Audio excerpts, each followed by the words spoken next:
Hello, good morning everyone. I hope you all are doing well. Welcome back to my channel. This is Poonam Avasthi, your SST teacher. Students, today we are going to complete our chapter, The Expansion of British Power.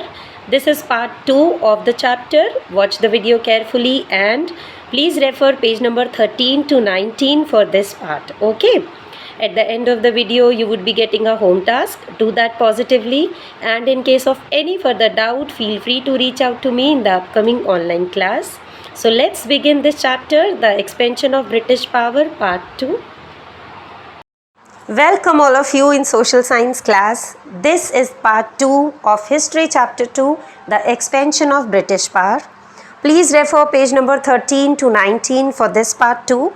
Students, in second half of 18th century, Mysore and the Marathas were the strongest rivals of the British. So, the British launched wars against both.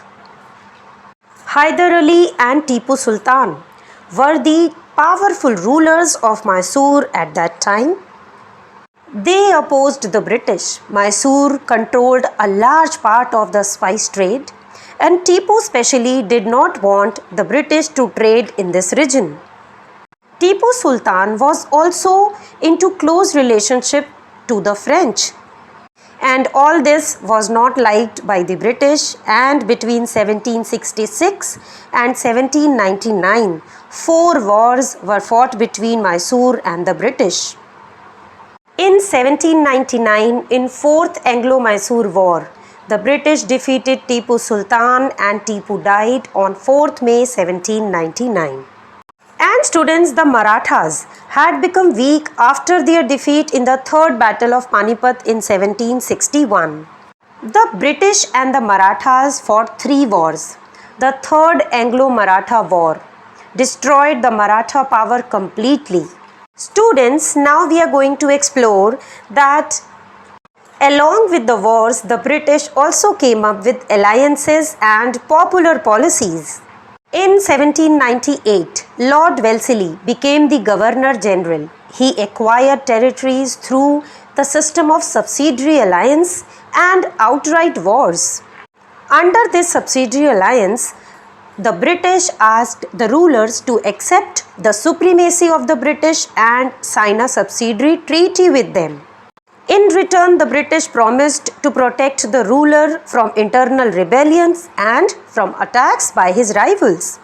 The Indian rulers who signed the subsidiary treaty had to agree to many conditions. Now students, just have a look to the conditions. The Indian rulers would not keep an army of his own. He would keep a British army and he had to pay for its maintenance. Students, the Indian ruler who signed the subsidiary treaty would have to take permission from the British before entering into an alliance with another ruler or declaring war against another kingdom. A British officer with the name of the resident would be part of the ruler's court. So students, we can see that the system of forming subsidiary alliance was a very clever move by the British. This arrangement was very effective for the British expansion. They could maintain a large army at the cost of the Indian rulers. They got the opportunity to interfere and indirectly control the defense and the foreign affairs. And students, through the resident, they could interfere in internal affairs also. And students, Indian rulers, what was the effect of this subsidiary alliance on the Indian rulers? Indian rulers became totally dependent on the British for every other decision. The high cost of maintaining the British army and the constant demands of the resident also drained the financial treasure of the country. The company signed the first subsidiary treaty with the Nizam of Hyderabad in 1798. Many other, the Nawab of Awadh, Peshwa Bajirao II, signed the subsidiary treaty and also accepted the supremacy of the British. With this, the British became the supreme political power in India. Students, this expansion was unstoppable. Expansion began rapidly in India and Southeast Asia. In the northwest, the British extended their influence up to River Satluj. In 1843, the British annexed Sindh. Now students, let's explore Punjab. This region was independent. Students, can you imagine the reason behind this? Let's find out the reason. So, the Punjab at that time was ruled by Maharaja Ranjit Singh. He was on friendly terms with the British. He had built a strong army equipped and trained like the European forces. But after his death in 1839, the British defeated his son Dalip Singh and annexed Punjab in 1849. Now students, we are going to explore the expansion under Lord Dalhousie. Lord Dalhousie devised a policy called the Doctrine of Lapse. According to it, when the ruler of a kingdom under subsidiary alliance died without a natural heir, his territory would not automatically pass to an adopted heir unless the adoption had been earlier approved by the British. Dalhousie annexed Satara, Nagpur, Jhansi and many other kingdoms under the doctrine of lapse. Students, among all clever rules and policies of the British, there was one unique annexation of Awadh, which was under misgovernment. Dalhousie accused to Nawab Wajid Ali Shah on the grounds of misrule and reluctance to introduce reforms. And students, under this, Awadh was annexed in 1856. Now students think that along with this rapid annexation, was there a need to enforce effective administrative system? Yes, you all are correct. Soon the British came up with some policies to control the conquered regions. These policies were designed to consolidate British rule in India. The welfare of the common people was never a priority for them. Through this new structure of administration, the company wanted to increase its profit from trade and increase the profitability of the territories it held in India and strengthen its hold over India. So the British divided the territories they held in India into provinces. 3 of these were Bengal, Bombay and Madras. They were called presidencies. Each presidency was administered by a governor, with the Governor General acting as the overall head.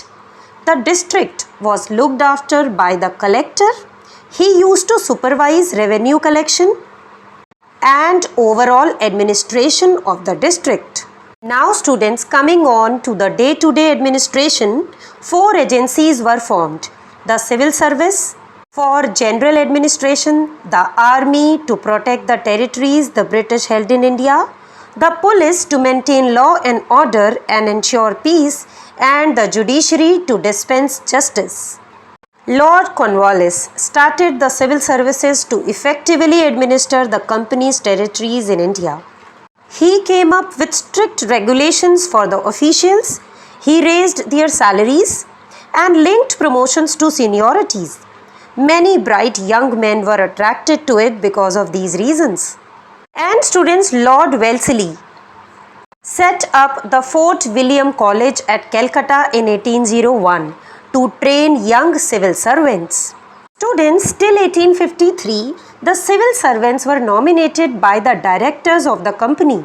But after 1853, civil servants began to be selected through a competitive examination. It was very difficult for Indians to get selected into this. Now, understand the reason behind this. The examination was held in London and very few Indians could afford the cost of travel. The medium of expression was English, which was a foreign language to the Indians. And students, the maximum age for competing was very low. Because of all this, it was very difficult for Indians to get selected in this. Now students, explore the British Army and the reason why did the British need a large army? The army consisted Indian soldiers who were called sepoys. British officers commanded the sepoys. The British army was a well-trained and disciplined force. The sepoys were armed with muskets. They were also paid a regular salary. Because of all these attractions, the sepoys were very loyal to their British masters. But along with this, they were very conscious of their caste and religion. The British needed a large army to conquer more territories and to protect British territories from their rivals. The British needed a large army to protect the trading interests of the company and to suppress internal revolts against the British. Now students, to ensure law and order, the British needed an efficient police force. Lord Cornwallis created a permanent police force in India.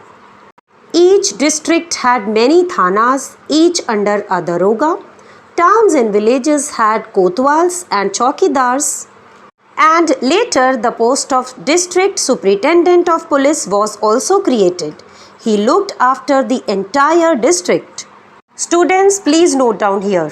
In army as well as in police, Indians were excluded from higher posts. Now students, explore judiciary under the British. Before the coming of the British, the Indians followed laws based on local customs and traditions. And the British did not interfere with the existing system. They decided that British laws would apply only to the Europeans. But students, this created confusion.